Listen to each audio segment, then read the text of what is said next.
जय हिंद एवरीवन।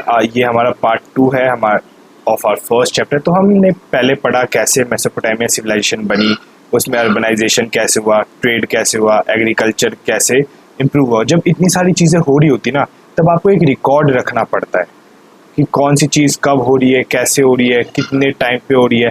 तो ये जो रिकॉर्ड था वो किस फॉर्म में रखा जाता है? एक राइटिंग के फॉर्म में रखा जाता। आज के टाइम पे जैसे मैं आपसे अभी वर्बली बात कर रहा हूँ, ठीक है, मैं आपसे क्या कर रहा हूँ, इंटरेक्ट कर रहा हूँ, आप अपने घर में इंटरेक्ट करते होंगे। तो ये सब क्या है? एक टाइप से वर्बल कम्युनिकेशन है।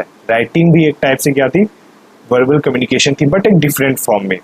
अब यहाँ पे क्या था, जब हम बात करते हैं राइटिंग की, तो जैसे अब आप ये सब अल्फ़ाबेट्स देख रहे हो, all society have languages in which certain spoken sounds, ये सब क्या है? ये सब एक वर्ड्स है, एक राइटिंग है। बट मेसोपोटामिया के टाइम पे जो वर्ड्स होते थे ना, वो एक विजिबल साइन के साथ आपको दिखाई देते। जैसे आप ये साइन देख रहे हो, ठीक है, यहाँ पे पहला लिख देता हूँ, ये दूसरा लिखता हूँ। ये इस साइन से क्या डिनोट होता है? से। इस साइन से कुर। तो ऐसे करके काफ़ी सारे साइंस थे मेसोपोटामिया सिविलाइजेशन में, जिनसे वर्ड का डोनेशन होता था। हमें पता चलता है इन साइन का मतलब ये हुआ करता था। जब हम इस पिंक बॉक्स को देखते हैं, पिंक या जो भी कह लो, तो इसमें क्या है? क्ले टैबलेट्स मिलती थी। क्ले टैबलेट्स क्या होता था? एक ऐसी टाइप की, देखो जैसे ऑक्स लिखा आ रहा है, ये टैबलेट है मिट्टी की बनी, चिकनी मिट्टी की बनी हुई, और इस पे क्या है? कुछ ना कुछ इंस्क्राइब्ड किया हुआ है, कुछ ना कुछ किसी नुकीली चीज़ें से इसके ऊपर इसे गोदा हुआ है। गोदा हुआ मतलब कि एक टाइप से इम्प्रिंट करना, ठीक है, क्राफ्ट किया हुआ है। और जो सारी टैबलेट्स होती थी वो 3.5 सेंटीमीटर या उससे कम की हुआ करती थी हाइट। मतलब ये जो चीज़ है, इसकी ये जो हाइट है, ये 3.5 सेंटीमीटर से कम होगी। इन विच पिक्चर्स लाइक साइन, ऑक्स, मछली, गेहूं के, बोट के, इन सब के आपको साइंस दिखा करते थे। जब हम आगे चलते कि इस मेसोपोटामिया में और राइटिंग्स के बारे में जब पढ़ते हैं, हमें ये पता चलता है कि जो पहली मेसोपोटामिया टैबलेट थी वो कब लिखी गई थी? 3200 BCE में, जिसमें काफ़ी सारे पिक्चर, साइंस, ये सब हमें देखने को मिलता है। दीज कम से कम 5000 list of oxen, fish, bread, loaves, ये सारी चीज़ें, उन ये लिस्ट ऑफ गुड्स, ये सारी चीज़ें हमें किस में मिलती है? टैबलेट्स में मिलती है। That were brought into disturbed from the temple of Uruk, a city of south. Clearly written writing began in the city when needed to keep records of transaction, because हाँ देखो वही चीज़ जो मैंने बताया था, राइटिंग तभी बिगिन हुई थी जब सोसाइटी में एक टाइप से क्या, किस लिए? एक रिकॉर्ड रखने के लिए ट्रांजैक्शन का, कि कितना सामान कहाँ जा रहा है, कब जा रहा है। इसकी वजह से क्या हुआ कि जो राइटिंग थी इम्प्रूव होती चली गई। एंड वेरियस गुड्स, जैसे अब ये देखो, यहाँ पे आपको एक वर्ड दिख रहा होगा, क्यूनिफॉर्म, ठीक है। क्यूनिफॉर्म का मतलब क्या है? एक टाइप से एक साइन होता था, ठीक है, स्लेविक साइन। ये साइन क्या होता है? जैसे आपको ये से जो वर्ड दिख रहा है, इस क्यूनिफॉर्म में क्या होगा? एक साइड से तो पॉइंटी होगा, दूसरी साइड से एक वाइड ओपन गैप आपको दिखने को मिलेगा। अब आप इसमें देखो, माँ वाले वर्ड में एक साइड से पॉइंटी है, ये वाला हिस्सा पॉइंटी है जो टॉप पे है, फिर नीचे से क्या है? ये हिस्सा वाइड ओपन है। वैसे ही इसमें आई में भी दिखेगा, वैसे ही कुर में भी दिखेगा, वैसे ही से में भी आपको दिखेगा। ये सारे क्या थे? मतलब क्यूनिफॉर्म इसे कहते हैं, एक टाइप से सिंबल थे जो उस टाइम पे मेसोपोटामिया के टाइम पे यूज हुआ करते थे। अब हम आगे बढ़ते हैं अपने मेसोपोटामिया मेसोपोटामिया के जो लोग थे वो किस पे लिखते थे? आपको ये पिक्चर्स में दिख रहा है, ये जो चीज़ है, मेसोपोटामिया के लोग जो थे वो टैबलेट्स ऑफ क्ले पे लिखा करते थे। स्क्राइब, स्क्राइब कौन होता है? एक person who is expert on writing. ये जो आपको जितना भी लिखा हुआ दिख रहा है इन सब के ऊपर, पर्सन जो इस चीज में एक्सपर्ट हो लिखने में, उसे हम क्या कहते हैं? A scribe. Would wet a clay और pat into such a size that he can hold it comfortably in hand. अब देखो, आपको ये साइन दिख रहा है, ये क्ले दिख रहा है। अभी पहले इनके ऊपर कुछ लिखा तो होगा नहीं, एक टाइम बाद किसी ने कुछ लिखा होगा। तो एक टाइप से क्या है? एक क्ले ले लिया, उसे गीला कर दिया, फिर उसे जल्दी से अपने हाथ पे रखा और उसके ऊपर जल्दी कुछ ना कुछ अल्फ़ाबेट्स जो फॉर्म में थे उसमें लिखना, गोदना शुरू कर दिया। अब जैसे ये चीज़ सूख गई तो एक टाइप से हार्ड रॉक की तरह वर्क करेगी। जब मिट्टी होती है, मिट्टी में कुछ भी इम्प्रिंट बना सकते हो, बट जब उस मिट्टी को धूप में रख दोगे तो मिट्टी एकदम सॉलिड रॉक की तरह एक्ट करती थी। अब उसमें तुम कुछ भी चेंज नहीं कर सकते, जो लिखा हुआ था वो लिखा ही रहेगा। हम जब इस साइड में clay tablet written on both side of in cuneiform is a mathematical exercise. You can see a triangle lines across the triangle on the top of the observation. You can see the letters have been placed. अब हमें ये पता चलता है एक type से mathematical science की तरह ये डिनोट होता था, क्योंकि हम इस टैबलेट में ऊपर कुछ ट्राइंगल फॉर्म सा दिखता है। आज के टाइम पे अगर तो आप मैथ पढ़ते हो तो मैथ्स में आपने देखा होगा ट्राइंगल, सर्कल, स्क्वायर्स। यहाँ पे देखो अब आपको स्क्वायर्स दिख रहा है, यहाँ पे डायगोनल दिख रहा है आपको। अब इनके बारे में कुछ ना कुछ लिखा हुआ हमें इस क्ले के ऊपर दिखता है। फिर हम जब आगे देखते हैं, यहाँ पे वही एक्सप्लेन किया हुआ है। Uniform is derive from the Latin word जिसका मतलब क्यून्स मीन्स वेज एंड फॉर्मा मीन्स शेप, मतलब वेज मतलब एक टाइप से बनाना, ठीक है, उसे गोदना या इम्प्रिंट करना, ये सब हम इसके अंदर काउंट होता है। अब जो क्या नाम होता है, अस्क्राइब, जो स्क्राइब होगा वो क्या करेगा, उसे स्मूथ करेगा। पहले उसने वेट किया, ठीक है, उस क्ले को पूरा चिकनी एकदम स्मूथ सरफेस बनाया, उसके ऊपर उसे स्मूथ करता रहा, और जब उसे लगा कि हाँ मिट्टी गीली भी है और स्मूथ भी अच्छे से लिखने के लिए, तो उसने क्या एक शार्प चीज से उस पर गोदना शुरू कर दिया वर्ड को उसके ऊपर। जैसे मैंने बताया था पिछली वाले में, यूनिफॉर्म वर्ड में ऐसे करके कुछ ऐसे वर्ड थे, ऐसे करके कुछ ये वर्ड थे, इन पे क्या किया, ऐसे इम्प्रिंट करने लग गया कि जिससे सामने वाले को समझ आ जाए। वाइल इट्स स्टिल मॉइस्ट, जब तक वो मॉइस्ट है, जैसे ही वो ड्राई हो जाएगा, once dried in the sun the clay would get harder and the tablet would be almost indestructible as putty। अब जैसे ये क्ले जो है, ये क्ले मैंने यहाँ पे आपको देख रहा हूँ, ये जो क्ले जैसे ही हार्ड हो जाएगा, अब इसे आप तोड़ नहीं सकते। अगर आपके घर में मिट्टी का बर्तन है तो आपने देखा होगा उस मिट्टी के बर्तन को अगर आप गिराओगे या घुमाने की कोशिश करोगे, कैसे भी करोगे, वो टूट जाएगा। बट अगर वही मिट्टी का बर्तन अगर गीला है, मिट्टी अभी उस स्ट्रक्चर में गीली में होगी, तो क्या होगा, वो जो मिट्टी का बर्तन है किसी भी शेप साइज में ले सकते हैं, उसे किसी भी शेप साइज में चेंज कर सकते हैं। वैसे ही जैसे ये जो क्ले था सूख जाता था, तो उसे अब उसे हम क्या कह सकते, उसमें कोई भी चेंज नहीं कर सकते। When a written record of the delivered to the piece metal seized relevant tablet was thrown away।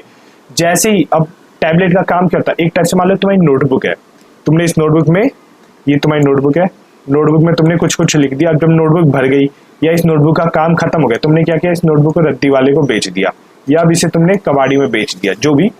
तो उस टाइम पे टैबलेट कोई खरीद तो सकता था, तो टैबलेट को क्या कर दिया जाता था, फेंक दिया जाता था, क्योंकि टैबलेट का काम खत्म हो गया। उसका काम तो इतना ही था कि यहाँ से यहाँ तक रिकॉर्ड का दिखाना है, हमने रिकॉर्ड सारे देख लिए, अब उसका कोई काम नहीं है, तो उसे रखने का कोई फायदा नहीं है, तो हमने क्या किया, उसे फेंक दिया। Once the surface dried, sign could not be pressed on the tablet। वही बताया था, अगर सूखने के बाद कोई भी उस पर चेंजेस नहीं हो सकता है। So each transaction however minor required to separate written tablet। This is why tablet agar of 100 of Mesopotamian science, and because of the wealth of the source we know how so much about the Mesopotamia that we do not in contemporary India। अब क्या होता है, जैसे अब कोई mathematical calculation हुई, ठीक है, मान लो मैंने यहाँ पे आया x + y की वैल्यू है 100, बट बाद में हमने कुछ डिस्कवरी किया कि नहीं, x + 2y की वैल्यू जो है वो होती है 100। तो अब ये जो x + y 100 है, ये अगर किसी टैबलेट पे लिखा हुआ है और अब तो ये सूख चुका है, अब इस पे कोई चेंजेस कर नहीं सकते, तो इस टैबलेट को क्या कर दिया जाएगा, फेंक दिया जाएगा और इस टैबलेट को यूज किया जाएगा। तो इसी वजह से हमें हंड्रेड्स ऑफ टैबलेट्स, काफी सारे टैबलेट्स हमें मेसोपोटामिया में मिले, जिसकी वजह से हमें मेसोपोटामिया के बारे में डिटेल नॉलेज मिलती है, जो कि हम आज के टाइम पे किसी भी इंडियन सिविलाइजेशन के बारे में हमें इतनी डिटेल नॉलेज नहीं मिलती है। और जो हम बात करें 2600 BCE की, उस पर एक लैंग्वेज उस टाइम चलती थी जो थी सुमेरियन। इसके बाद कौन सी भाषा आई थी, अकेडियन। फिर ऐसे ऐसे करके काफ़ी सारी जो लैंग्वेज थी चेंज हुई थी। तो सबसे पहले जो लैंग्वेज थी वो सुमेरियन थी। सुमेरियन भी उसी स्टाइल में लिखी जाती थी, क्यूनिफियल में स्टाइल में, क्यूनिफॉर्म स्टाइल में, ऐसे कुछ करके ये स्टाइल हो गया, कुछ ऐसी करके क्यूनिफॉर्म में सुमेरियन भी लिखी जाती थी। Writing was now use not only keeping record but also for making dictionaries, giving legal values और लैंड ट्रांसफर। अब क्या होता है, सिर्फ राइटिंग सिर्फ ट्रेड के लिए यूज नहीं होता था, अब वो डिक्शनरी का काम करते हैं। जैसे किसी को जमीन दी है, कितनी जमीन दी है, नरेट मतलब किंग ने कुछ कहा है, अनाउंसिंग को, मतलब अगर कुछ भी चीज होता है ना, अब उस हर टैबलेट पे अब लिखा जाना शुरू हो गया था। फिर Sumerian earliest known language of Mesopotamia थी, फिर उसे 2400 BC में किसने रिप्लेस किया था, अकेडियन लैंग्वेज ने। और क्यूनिफॉर्म राइटिंग स्टाइल, ये वाला जो स्टाइल है, ये अभी भी अकेडियन लैंग्वेज में यूज किया जाता था। यहाँ तक बात क्लियर है, किसी को कोई डाउट नहीं होना चाहिए। डाउट होगा तो कमेंट सेक्शन में बता देना। फिर हम जब आगे बढ़ते हैं, आगे क्या है, हाँ, the writing, the system of writing. अब देखो इनका ना एक अलग सिस्टम था लिखने का। हम जो पढ़ते हैं, जैसे हम पढ़े A B C D D E F G, ये सब क्या है, ये हमारे एक सिंगल अल्फ़ाबेट है, ठीक है। अगर मैं लिख दूँ CAT cat, BAT bat, MAT mat, ये सब क्या है, वर्ड थे। तो इनके टाइम पे ना ये ABCD अल्फ़ाबेट्स नहीं होते थे। इनके टाइम पे क्या होता था, कैट बैट मैट, इनके टाइम पे सीधा वर्ड्स होते थे। तो इन्हें कम से कम 100 से ऊपर वर्ड्स को ना याद करना पड़ जाता था। अगर अभी ये पढ़ते हैं, the sound of the cuneiform sign represent not a single consonant. देखो नॉट अ सिंगल कांस्टेंट मतलब ABCD डिनोट नहीं करते, और वावल और वॉवल, बट सिलेबस जैसे कि पुट, लेट, इन, से, ये सब क्या है, ये सारे के सारे सिलेबल्स है। ये सारे एक टाइप से वर्ड्स हुए। These signs that Mesopotamia scribed, the sign that Mesopotamia scribed that to learn। अब इन्हें क्या पड़ता था, हंड्रेड्स ऑफ वर्ड्स को याद करना पड़ता। इसकी वजह से क्या होता था, सोचो 100, अब ABCD अगर हम कहते हैं ABCD, ये सब कितने है, ये तो 26 ही है, अल्फाबेट्स तो 26 है। बट मैं कहूँ वर्ड्स कितने हैं, वर्ड्स कितने, तुम कहोगे सर वर्ड्स तो अनकाउंटेबल हो सकते हैं, है कि नहीं। तो वैसे ही अब सोचो इतने सारे वर्ड्स हैं, और उस स्क्राइब को सारे के सारे वर्ड याद करने पड़ जाते होंगे। तो जो स्क्राइब होता था ना, उसे बहुत ही इंटेलेक्चुअल बंदा होता था, जिसे सारे के सारे वर्ड्स याद हुआ करते थे। अब he had to able to handle a wet tablet and get it written before it dries, so the writing was a skill craft, but more important it was enormous literature, intellectual achievement, conveying visual system of sound particular, ये सब ठीक है। अब सूखने से पहले उसे लिखना भी होता था। अब उसके पास सोचने का टाइम नहीं होता था कि हाँ अब क्या लिखूं, मैं आधे घंटे बाद सोच के ही लिख लेता, नहीं। और वो सूख रही है मिट्टी, तुम्हें जल्दी जल्दी कुछ ना कुछ लिखना पड़ेगा। तो ये काम जो स्क्राइब वाला काम था, सिर्फ इंटेलेक्चुअल बंदे ही कर सकते थे, जिन्हें ये सारे वर्ड्स याद हों। यहाँ तक बात क्लियर। जो हमारा अगला है वो क्या है, लिटरेसी के बारे में। अब देखो मेसोपोटामिया में ना, मैंने अभी बताया 100 से प्लस वर्ड्स हुआ करते थे। अब जो इन वर्ड्स को हमेशा याद कर लेता था, उसे क्या माना जाता, उसे एक बहुत बढ़िया लिटरेट बंदे को माना जाता। बट आज के टाइम पे कोई भी रीड राइट कर लेगा, उसे हम कहते हैं हाँ भाई लिटरेट है, ठीक है, पढ़ा लिखा है। Not only were there were 100 of sign to learn, many of these were complex. अब कुछ साइन ना 100 से ऊपर थे, और कुछ तो बहुत ज्यादा कॉम्प्लेक्स है याद करने के लिए। अब किंग जो होता था, अगर मान लो किसी किंग को पढ़ना लिखना आता था, तो वो क्या करता, अपनी जो स्क्रिप्ट होती थी, मैन्यूस्क्रिप्ट वगैरह, उन पे लिखवाता था कि किंग को पढ़ना आता था, किंग समझ सकता था कि क्या लिखा है पढ़े। तो सोचो उस टाइम पे अगर किंग को ये चीज लिखवानी पड़ रही है, मतलब उस टाइम एजुकेशन की, उस टाइम पढ़ाई लिखाई की कितनी वैल्यू हुआ करती थी। If a king could read, he made sure that this was recorded in one of the boastful inscriptions for most of the part, however writing and sent to most of the city है। वही चीज बताई गई है कि अगर king को पढ़ना लिखना आता था, तो अपनी इंस्क्रिप्शंस में लिखवाता था कि किंग को आता है, मतलब तारीफ करता था खुद की। अब यहाँ पे अगर हम एक लेटर देखते हैं, to my lord SP thus say your servant B, I carried out the work assigned to me. अब इसका इतना डिटेल में जाने की जरूरत नहीं है, बट मैं इतना बता देता हूँ कि जैसे लेटर्स थे ना, उसमें डिनोट किया जाता था कि मैं ये लेटर अपने लॉर्ड को लिख रहा हूँ और मैं उनका सर्वेंट हूँ। ये सारी चीज़ें हमें लिटरेसी के अंदर ये सारी चीज़ें जो हमें मेसोपोटामिया के बारे में पता करने में हेल्प करती हैं। हाँ जी, तो अब हम शुरू करने वाले थे द यूजेस ऑफ राइटिंग। जो कनेक्शन है ना सिटी लाइफ का, ट्रेड का, राइटिंग का, वो हमें एक सुमेरियन पोम में मिलता है। किसके बारे में? इनमरकर के बारे में। इनमरकर कौन था? किंग था, पहला किंग था किसका? सुमेर का। और सुमेर कौन थी? पहली क्या कहते हैं उसे, डायनेस्टी या सिविलाइजेशन कह लो, जो मेसोपोटामिया में एमर्ज हुई थी। तो इनमरकर कौन था? One of the earliest ruler of Uruk. Uruk क्या थी? फर्स्ट साइट जहाँ पे एक्सकवेशन स्टार्ट होता है, यूरोपियन नहीं कहता। अगर नहीं पता तो पहली वीडियो जाके देख के आओ इस चैप्टर की, ठीक है। In Mesopotamia tradition Uruk was the city of par excellence, also known as the city.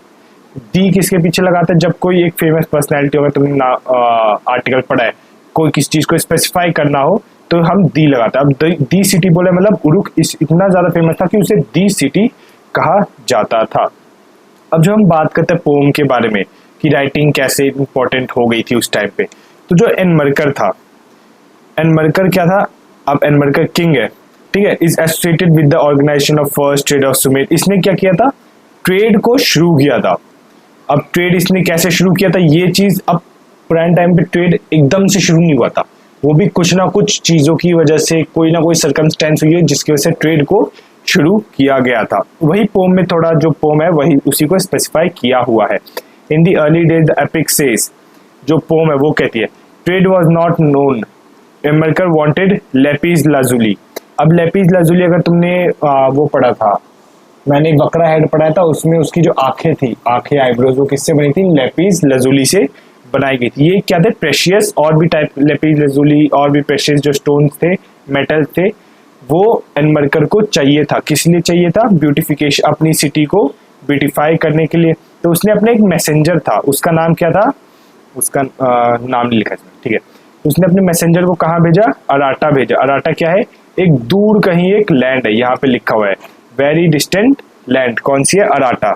अब मैसेंजर वहां पे जाता है, he did the word of the king, बिना दिन रात जो है, by the nights he went just by the stars, by the day he would go to the heaven sunshine divine। मतलब दिन रात वो क्या कर रहा था, किसी अपने उस अराटा की तरफ मार्च किए जा रहा था, बिना थके बिना रुके। he had to go up in the mountain range, had to come down of the mountain। अब क्या है, अब उस टाइम पे जो मेसोपोटामिया सिविलाइजेशन थी, वहाँ पे क्या था, नॉर्थ में माउंटेन्स थे, साउथ में डेजर्ट रेगिस्तान थे। तो अब जो बहुत दूर की लैंड है उससे अगर ट्रेवल करें तो माउंटेन से क्रॉस होके जाएगा।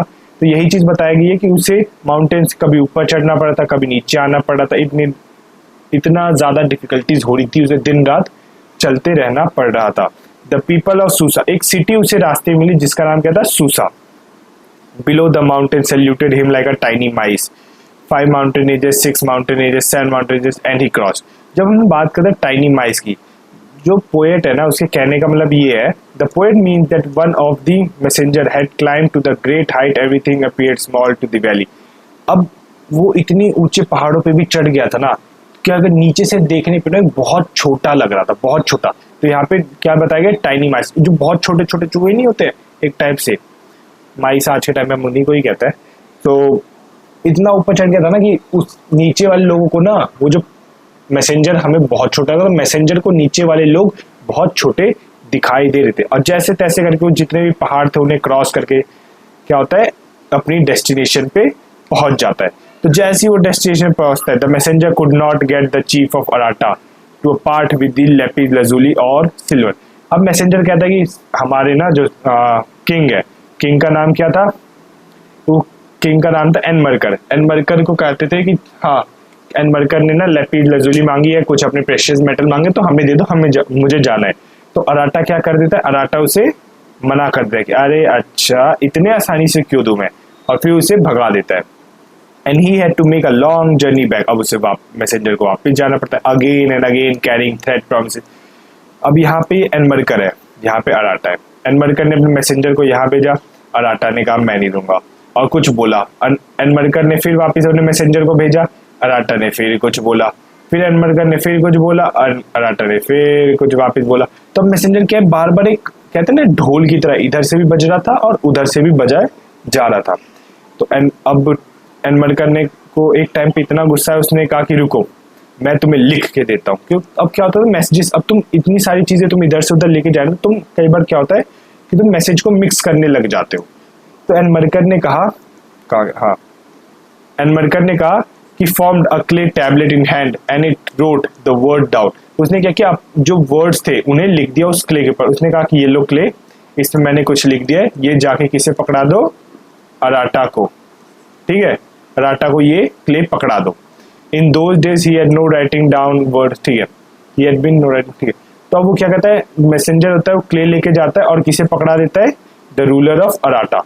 अराटा क्या करता है, उसे एग्जामिन करता है उस क्ले को, और देखते के साथ ही ना the spoken words were nails, his face was frowning, he kept looking at it। अब वो ना देख के ना गुस्सा हो जाता है उस टैबलेट को कि यार एनमरकर को लिखना आता है, उसे पढ़ना लिखना आता है। तो ये चीजें कई बार हमें मतलब कि कोई एक क्ले देख के इतना गुस्सा हो जाए, ये थोड़ी बनाई बातें लगती है, बट जो लिखा है हमें वो तो थोड़ा बहुत मानना ही पड़ेगा। अब वो किस टाइप की spoken words were nails, nails मतलब यूनिफॉर्म लेटर्स में उन्हें लिखा गया था, यूनिफॉर्म लेटर्स ऐसे करके ये वाले, ठीक है, जो मैंने तुम्हें अभी थोड़ी देर पहले बताया था। तो इस वे में क्या था, यूनिफॉर्म लेटर जब हम देखते हैं तो उस वे में उस टैबलेट पे लिखा था, तो इसकी वजह से वो काफी गुस्सा हो जाता। तो हमें इससे ये पता चलता है कि मेसोपोटामिया में जो था एक टाइप से जो किंग वगैरह लिटरेसी राइटिंग कितनी इंपॉर्टेंट हुआ करती थी। सो हम स्टार्ट करने वाले हैं अर्बनाइजेशन इन सदर्न मेसोपोटामिया, जो हम टेम्पल्स और किंग्स के बारे में थोड़ा पढ़ने वाले हैं। तो हमें पता चलता है 5000 BCE में क्या होता है, सेटलमेंट्स होनी शुरू हो जाती। अब ये ना 3 टाइप की सेटलमेंट थी, these were various kind of settlement, जो हम 3 टाइप में क्लासिफाई करें। Those gradually develop around the temples, एक पहली जो टेम्पल्स के पास में डेवलप हुई, दूसरी जो सेंटर ऑफ ट्रेड हुई, ठीक है, जैसे ट्रेडिंग वगैरह इन सब के पास में जो डेवलप हुई, और तीसरी कौन सी थी, इंपीरियल सिटीज। जैसे इंपीरियल सिटीज का जब हम बात करते हैं इंपीरियल सिटीज के बारे में, इंपीरियल सिटीज मतलब जो किंग्स विंग्स के इलाके के पास में रहती थी, ठीक है, ये बात क्लियर है। तो जब हम बात करते हैं in this it is the city of 2 kinds that discussed here, ठीक है, हम 2 टाइप की जो सिटीज है उनके बारे में अभी डिस्कस करने वाले, जो इस बुक में लिखा हुआ है। Earlier settlements began to rebuild the temple, settle spots, villages. Earlier centers, the earliest known temple was a small shrine made up of unbaked cakes. ठीक है, तो अब क्या होता है, सबसे पहले टेम्पल जब बनने शुरू होते हैं, जैसे मान लो अगर ये टेम्पल एग्जाम्पल दे रहा हूँ, ठीक है, तो अगर टेम्पल जो बनने शुरू होते हैं वो किससे बनते थे, यहाँ पे लिखा हुआ है किससे, बेक्ड ब्रिक से। कुछ जो होते थे वो बिना बेक, एक होती है अनबेक्ड ब्रिक्स और एक होती है बेक्ड। बेक्ड जो होती है वो, बेक जो होती है ना वो पकी हुई ईंटें होती है, उन्हें जैसे आग की भट्टी में फायर में पकाया जाता है। और कुछ होती है अनबेक्ड, जिन्हें ऐसी कच्ची ब्रिक्स होती है उसमें धूप में सुखा के रख दिया जाता है। जो आजकल तुम अपने घरों में देखोगे वो होती है बेक्ड ब्रिक्स, जिन्हें आग की भट्टी में तो रखा जाता है। तो the earliest known temple was a small shrine made up of unbaked bricks, मतलब कि वो पकी हुई ईंटें नहीं थी। Temples were residence of various gods. अब कहते हैं ना कि भगवान जो टेम्पल होता है वो क्या होता है, घर होता है, किसका, भगवान का घर हम टेम्पल को माना जाता है। जैसे कि मून गॉड ऑफ वुड और इमैलिगो, ऐसे करके ना काफी सारे जो गॉड थे उनके घर को बनाया गया था, उनके टेम्पल्स को बनाया गया था। जब हम टेम्पल की कंस्ट्रक्शन के बारे में बात करते हैं तो brick constructed in bricks temples made large over time several. अब धीरे करके क्या होता है, पहले ना टेम्पल्स छोटे होते थे, अब धीरे करके टेम्पल्स को बड़ा करने लगे था। अब इनके बीच में कोर्टयार्ड होगा, छोटे छोटे रूम्स होंगे, देखो यहाँ पे लिखा हुआ है open courtyard, some of the early ones possible unlike ordinary houses. पुराने सेवरल रूम्स ओपन कोर्टयार्ड ये नए वाले में मिलते हैं, बट पुराने वाले कैसे होते हैं, मान लो कि एक छोटा सा घर, जैसे हम आप और मैं जिस घर में रह रहे हैं वैसी एक टाइप का घर मान लो।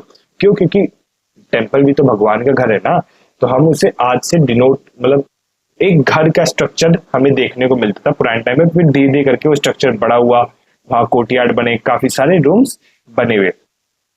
सम of the earlier ones are possibly unlike the ordinary house, ये सब हमने कर लिया, but the temples always had the outer wall going in regular. अब इस पैराग्राफ में ना ये बताया गया, देखो अगर मैं पिक्चर्स पे लेके चलता हूँ आपको, कहाँ है, हाँ ये वाली पिक्चर जो है, देखो इस पिक्चर में आप ये चीज देख रहे हो, कहाँ है, इस पिक्चर में आप ये देखो, ये जो वॉल बनी हुई है, ठीक है, ये वाली वॉल्स, एक क्या है, एक वॉल ना अंदर बाहर की साइड है, ये वाली वॉल अंदर की साइड है, ये बाहर की साइड है, ये अंदर की साइड है, ये बाहर की साइड है, ये वाली बाहर की साइड है, अंदर की साइड है, बाहर की साइड, ये अंदर की साइड। तो इससे ना हमें ये पता चलता है जो वॉल्स थी ना उस टाइम की, वो क्या थी, वो थोड़ी बहुत टेम्पल्स की अंदर बाहर की तरफ एक स्ट्रक्चर क्रिएट करती थी, जो ऑर्डिनरी घरों में नहीं मिलता। अब लोग कहते होंगे ना कि सर जब घर जो है भगवान का घर, हमारा घर ऑर्डिनरी लगता था, तो इन दोनों में डिफरेंस क्या था। तो जो टेम्पल की वॉल थी वो ऐसे बाहर एक साइड अंदर, एक साइड बाहर, एक साइड अंदर, ऐसे बाहर की साइड शोकेस करती थी, बट जो घर की जो वॉल्स थी वो एकदम प्लेन हुआ करती थी, कोई स्ट्रक्चर ऐसा बाहर अंदर की साइड दिखा नहीं करता था। वही चीज इसमें बनाई गई है। The God was focus on worship, इस वाले पैगाम द ब्रदर, तो ये सब मैंने एक्सप्लेन कर दिया। The God was the focus of worship on him और हर पीपल ब्रॉड ग्रेन्स, तो उनको लोग ना चढ़ावे के लिए क्या लाते, अपने ग्रेन्स लाते थे, दही ले आए, मछली ले आए, ये सारी चीजें ना टेम्पल्स को एक टाइप से डोनेशन के टाइप पे देने लगी, क्योंकि भगवान को लोग मानते थे उस टाइम पे भी। तो लोग अपनी तरफ से ग्रीड के लिए अपने ग्रीड नहीं ग्रीड GREED छोड़ो, तो क्या था उसके लिए अपनी इच्छा से उन्हें ये चीज गिफ्ट करने लग गए थे। The God was also the thresher owner. अब क्या था कि जो गॉड थे ना उसे मान लिया जाता हर एग्रीकल्चर फील्ड का, फिशरी के जितने भी हर्ड्स है, लोकल कम्युनिटी है, इन सब के कौन है? ओनर है। बट असली में भगवान जो है वो अस्तित्व तो है बट फिजिकली अभी प्रेजेंट नहीं है ना। तो उनका जो असली ओनर कौन हो जाते थे? वहां के जो प्रीस्ट होते थे, वहां के जो पुजारी होते थे, वो इन चीजों के असल मतलब एक टाइप से हक जमाने लग जाते थे। तो धीरे धीरे हम करके ये देखेंगे कि जो टेम्पल है ना, टेम्पल अपने रूल्स बनाने लग जाता है, टेम्पल्स अपने तरीके से चीजों को मॉडिफाई करना शुरू कर देता है इस टाइम पीरियड में। In this time processing produce for example ये सारी चीजें was also done in the temple. अब कुछ चीजें जैसे कि ऑयल प्रेसिंग, ठीक है, गेहूं को काटना, स्पिनिंग, वीविंग, कपड़े बुनना, सिलना, ये सब क्या टेम्पल में होना शुरू हो जाते थे। फिर उसके बाद organisation of production level at the household employees, merchant, keepers, written document, disturbance, plough, animal, bread, beer, ठीक है ठीक है ठीक है ठीक है ठीक है ठीक है। तो मैं वही चीज है कि धीरे धीरे करके ना टेम्पल्स अपने हाथ में ना पावर लेना शुरू करता है। हम एक चीज देखेंगे, जैसे अगर घर में आप कुछ प्रोडक्ट बना रहे हो, ये आपका घर है, यहाँ पे आपने कुछ 10 किलो अपने गेहूं कुछ उगा दिया या एग्जाम्पल के लिए, तो टेम्पल क्या करता? अब इसी टेम्पल ना अगर 10 किलो से कुछ फालतू उड़ रहा है और पूरी कम्युनिटी के लिए मान लो 1000 किलो उगा दिया, कोई भी बड़ा इंस्टीट्यूट जो घर से ज्यादा प्रोडक्शन दे रहा होगा वो टेम्पल में हुआ करता था। और टेम्पल में ना आप वो क्या करता था, कोई भी एक तो पहले बताया था टेम्पल में कोई भी अगर काम होगा वो टेम्पल के अंदर होता था। एक टेम्पल एक टाइप से फैक्ट्री बनना शुरू हो गया था जहां पे लोग आते थे, काम करते थे, अपना जो भी रोजी रोटी के लिए थोड़ा बहुत वर्क करना शुरू हो गया था। फिर उसके बाद हम ये देखते हैं gradually develop activities became main urban institution, ठीक है ठीक है ठीक है, ये सब मैंने आपको बता दिया। वहां पे ना फर्टाइल लैंड हुआ करती थी, ये बात तो आपको पता ही है, मेसोपोटामिया में नेचुरली फर्टाइल लैंड थी, बट इन लैंड्स पे भी ना फिर भी कुछ दिक्कतें होती थी। जैसे कि अब मान लो ये रिवर है, ये नदी यहाँ से बह रही है, अब अगर बीच में कोई नदी का प्रेशर, जिसे कहते हैं ना नदी का जो फ्लो है वो तेज हो जाता है, तो नदी अपना कोर्स का डायरेक्शन ये चेंज कर लेगी। तो यहाँ पे जो घर बने हुए थे इस जगह पे, ये ए डायरेक्शन से जा रही है और उसने अब बी डायरेक्शन में अपना चेंज कर लिया कोर्स को, तो जो यहाँ घर बने हैं उन्हें अपना घर वापस चेंज करना पड़ेगा। अब मान लो चलो उन्होंने ए में शिफ्ट कर लिया, अब वापस नदी का कोर्स चेंज हो गया, ए पे आ गई, तब वो वापस यहाँ से ए से बी पे उन्हें जाना पड़ेगा। तो ये उनके लिए बहुत बड़ा डिजास्टर साबित हुआ था जो वहां पे रहते थे। तो अगर हम आगे बढ़ते हैं, कहा गया the natural outcome of the Euphrates नदी है have too much water 1 year flood. हाँ, कई बार क्या होता, हम नदी बहुत तेज आ गई तो क्या होता, जो आसपास के जो क्रॉप्स का इलाका होता था वहां पे फ्लड आ गया, तो क्रॉप्स इसकी वजह से फेलियर हो जाता था। एक घर वाला जो चेंज उन्हें करते थे वो तो मैंने आपको बताया। Sometime they would change course other all together at the archaeological so villages, ये फलाना ढिमकाना, ठीक है। और कुछ ना मैनमेड प्रॉब्लम्स भी थी, एक दो तो मैंने आपको बताया, क्रॉप्स में फ्लड आ गया क्योंकि पानी बहुत तेज हो गया, दूसरा उसने अपना कोर्स बदल लिया तो उन्हें अपना घर बदल लिया। कुछ मैनमेड प्रॉब्लम्स भी थी, जैसे कि अब मैनमेड प्रॉब्लम्स क्या हो सकते हैं, खुद सोचो। अगर नदी अपना कोर्स चेंज कर रही है तो वहां पे भी तो कुछ, ये तो नेचुरल चीज होगी। मैनमेड प्रॉब्लम जैसे कि अब लड़ाइयां होनी शुरू हो जाती है इस टाइम पीरियड पे, क्यों? क्योंकि अब हम आगे पढ़ेंगे। अब stream stretches a channel could divert so much water into their field the villages down stream were left without water, ठीक है। Stretch of channel could divert so much water. अब क्या होता था कि मान लो यहाँ से नदी बह रही है, यहाँ पे एक टाउन है, ठीक है, वो क्या कर रहा है, अब सारा नदी के पानी को ना इस साइड डाइवर्ट कर दे अपनी खेती के लिए। तो जो दूसरे गांव है, जो बाद के गांव आ रहे हैं एक टाइप से, तो उन्हें तो पानी नहीं मिल पाएगा, वो अपने फार्म्स को कैसे पानी देंगे? ये क्या हुआ, ये एक टाइप से मैनमेड प्रॉब्लम हुआ। ये विलेज 1 ने क्या किया, पानी डाइवर्ट कर दिया, विलेज बी को पानी मिला ही नहीं।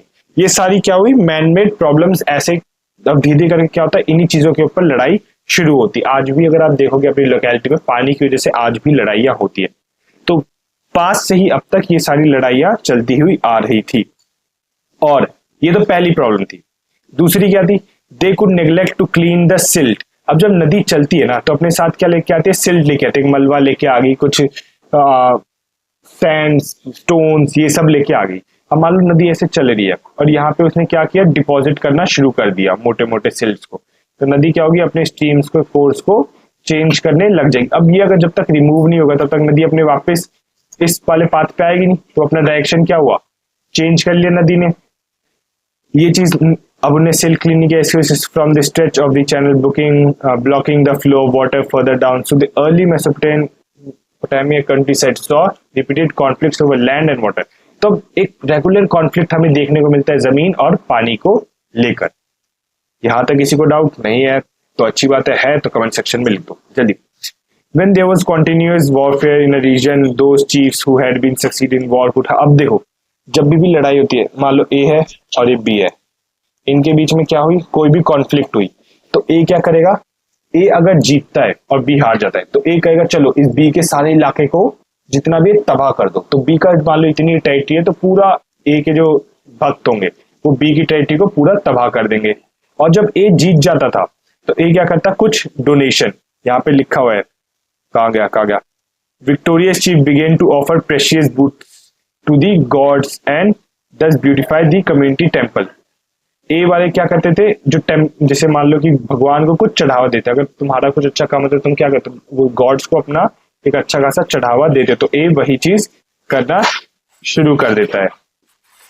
उसके बाद क्या था, जैसे उनकी जो टेम्पल्स हुए उन्हें मॉडिफाई करना शुरू करते हैं। अब जैसे क्या होता है, टेम्पल से एक ना एक कनेक्शन बनता है। टेम्पल से क्या कनेक्शन बनता है कि अगर किंग है उसे अपनी पावर को, कहाँ गया, अगर किंग को अपनी पावर को दिखाना होता था, किंग क्या करता, बड़े बड़े टेम्पल्स बनाता था। अगर उन्हें लोगों से कनेक्ट करना होता था तो वो टेम्पल्स को ब्यूटिफाई करता। इससे क्या होता था कि मान लो अगर कोई लोग इस पर्टिकुलर धर्म को मानते हैं और किंग जो है इस धर्म के ऊपर इस टेम्पल को ब्यूटिफाई कर रहा है, तो लोग उस पर भरोसा करना शुरू करते हैं। लोग अपने किंग के लिए फेवर, मतलब किंग से अटैच होने शुरू करते हैं। ये बात क्लियर होगी। They would send man to fetch fine stones, ठीक है, बेनिफिट गोल्ड वगैरह वगैरह। This wealth in different community came in, ठीक है, as a poem and marks show the give the king high status. अब क्या था, किंग को ना हाई स्टेटस भी मिलता था अगर वो किसी भी टेम्पल इन सबको ब्यूटिफाई करते, कम्युनिटी के द्वारा उन्हें हाई स्टेटस मिला करता था। फिर जब हम इस पैराग्राफ पे आते हैं, we can imagine a mutually reinforcing cycle of development leaders encouraging settlement village close to themselves. अब क्या होता है, जैसे मान लो एक किंग है, किंग अब यहाँ एक विलेज है, विलेज ए है, ये विलेज बी है, ये विलेज सी है। तो अगर कोई बंदा है जो एक बहुत पावरफुल लीडर इमर्ज होता था तो क्या करेगा, इन सारे जितने भी विलेज है उन्हें अपने कंट्रोल में रख लेता था। मान लो कि कभी कोई कॉन्फ्लिक्ट हो गई तो इस किंग को यहाँ से क्या मिलेगा, एक तो सपोर्ट मिल जाएगा, दूसरा आर्मी के लिए मिल जाएगा, फिर आपके जैसे एम्यूनेशन, जो भी तलवार चाकू जो भी बंदे थे वो मिलने शुरू हो जाते हैं, एग्रीकल्चर फील्ड्स के लिए ये सारी काफी चीजें उन्हें इन विलेजेस से मिल जाती। तो वो जो पावरफुल लीडर वो काफी सारे विलेजेस को एक साथ इंटैक्ट करके चलता था। वही हमें इस पैराग्राफ में देखने को मिला है। Rapidly get army together beside people would be safe lying in close proximity, ठीक है। Uruk, one of the earliest temple known, find depiction of armed heroes victims carefully. Uruk grew from the enormous 250 acres twice the Mohenjo-daro। अब जो Uruk site थी, मैं थोड़ा यहाँ नीचे चलता हूँ, ठीक है। जो उरुक साइट ना कितने 3000 BCE में 250 हेक्टेयर, एक हेक्टेयर में कितने, एक हेक्टेयर में टोटल 10,000 मीटर होते हैं। तो सोचो कितना मीटर की, मतलब कितने बड़ी उनकी उरुक की जमीन थी। ये ऑलमोस्ट ट्वाइस था मोहनजोदारो से। जैसे मोहनजोदारो ना इंडिया की सिविलाइजेशन थी, तो उससे एकदम ट्वाइस था कितना उरुक का जो जगह थी। ये बात आपको क्लियर हो गई। डजन्स ऑफ विलेज आते थे, ठीक है ठीक है ठीक है ठीक है ठीक है। There had been a major population shift significantly. Uru also came in the defensive wall at the early gate. A site was continually occupied by 400, ठीक है ठीक है ठीक है, occupied, and around 230 it was expanded to। अब देखो धीरे धीरे क्या होता है ना, अब उरुक ना एक्सपेंड होता है। पहले 250 हेक्टेयर में था, अब धीरे धीरे करके क्या 400 हेक्टेयर में फैलना शुरू हो जाता है। और फिर हाँ, जो लोग थे, जैसे ए जो था उसने वॉर जीता और बी वॉर हार गया, तो ए क्या करता था, ए के पहले तो ये बात है कि बी की पूरी टेरिटरी को डिस्ट्रॉय कर देगा, और जो लोग बच जाते उन्हें क्या बनाता, prisoner of war. Prisoner of war, उनसे क्या काम, उनसे काम जितने भी काम होते थे ना वो करवाते थे रूलर। ए का जो किंग था वो सारे काम बी के जितने प्रिजनर थे उनसे करवाते थे। वो यही चीज लिखी है, war captive and the local people were put in the work of the temple directly in the ruler this raider the agriculture tax. ठीक है ठीक है ठीक है। Those who put work were paid rational. अब जो काम करते थे ना, जैसे मान लो टेम्पल्स में जो काम करते, उन्हें ना एक अलॉटमेंट होता था। मान लो 10 आदमियों ने काम किया तो उनके हिसाब से ना राशन बनता था, उन्हें खाना पीना ये सब प्रोवाइड किया जाता था। 100 of ration list has been found given give again the people names quantity of grain, ये फलाना ढिमकाना ये सब उन्हें चीजें मिलती थी।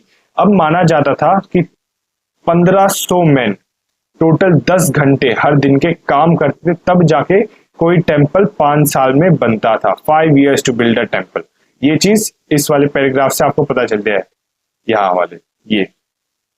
ठीक है, आगे जब हम बढ़ते हैं, with the ruler commanding people to fetch stones metals come and bricks lay the bricks for suitable temple else to go a distance country. ठीक है, वो कहते हैं कि भाई अब मुझे चाहिए सोना चांदी पैसा। अब उसके लिए क्या करते हैं, अपने जो लोग होते थे उन्हें दूर देश तक भेज देते थे कि जाओ वहां से मेरे लिए ये लेके आओ, वहां से मेरे लिए वो लेके आओ।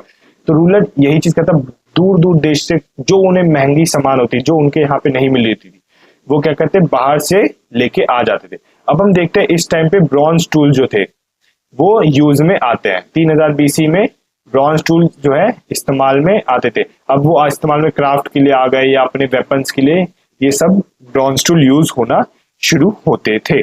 I they learn to construct brick column and they were common suitable woods to be addition। अब वुड्स का भी ठीक है ठीक है ठीक है ठीक है, कोई अच्छे वुड नहीं थे जो वॉल की दीवार को एक तरह से, छोड़ो ये फालतू है। So 100 of people put to work making the baking clay cones and can be pushed into temple wall, painted different colors, creating colorful mosaic in structure। There was a superb architecture। ठीक है ठीक है ठीक है ठीक है ठीक है। से approximately urban economy pottery wheels। तब क्या होता है, धीरे धीरे करके यहाँ पे कहते हैं not in easily available clay but in important and there was a technological landmark there so separate urban economy. अब धीरे धीरे करके क्या होता है, एक इकोनॉमी बूम आता है कि पॉटर्स व्हील्स बनता है। ठीक है, उसके क्या होता है, long run the wheel enable potters workers to mass produce dozens of simple. अब एक ना इकोनॉमी बूम आता है। क्या होता है कि पॉटरी के जो व्हील्स होते हैं, जैसे आप देखते हो एक व्हील टाइप का होता है, ठीक है, कुछ ऐसा टाइप का, और यहाँ पे ना बीच में ना एक मिट्टी का, चिकनी मिट्टी या कुछ रखते हैं, और जो पॉटरीज बनाते हैं, जो पॉट्स बनाते हैं, वो उस व्हील को घुमाते हैं और पॉट्स को अपने हिसाब से शेप और साइज दे देते। तो ये इसकी डिस्कवरी की वजह से तो लोग क्या होते हैं, मास प्रोडक्शन होना शुरू हुआ, जिसकी वजह से डजन्स ऑफ फोर्ट्स बनने शुरू हो गए। यहाँ पे क्या है, बेसल्ट का स्टील दिया है, showing a beard man twice noted bare hair वगैरह। ठीक है ठीक है ठीक है ठीक है ठीक है। यहाँ पे हमें ना एक ये कुछ हमें डिपिक्ट किया गया है, जहाँ पे एक आदमी है, देखो ये उसका कैप या उसके हेयर हो गया, और यहाँ पे उसकी ये दाढ़ी है, और उसके हाथ में क्या है, ये बो एंड एरो है, जिससे वो एक जानवर को मारने की कोशिश कर रहा है। ये चीजें हमें देखने को मिलती है। जो स्टील है यहाँ पे देखो लिखा है ना, बेसल्ट स्टील, ये क्या है, एक टाइप से स्टोन का स्लैब है, एक टाइप से स्टोन है। ठीक है, स्लैब क्या होगा, जिसके ऊपर कुछ इंस्क्रिप्ट किया हो। ठीक है, इसे हम स्टील कहेंगे। बाकी ये प्रिजनर्स वगैरह के बारे में बता रखा है। सो अगला जो चैप्टर है हम अगली वीडियो में शुरू करेंगे, क्योंकि ये चैप्टर थोड़ा हेक्टिक है, थोड़ा लंबा है। ठीक है, तो इसी वजह से हम ज्यादा पार्ट में इसे डिवाइड करेंगे।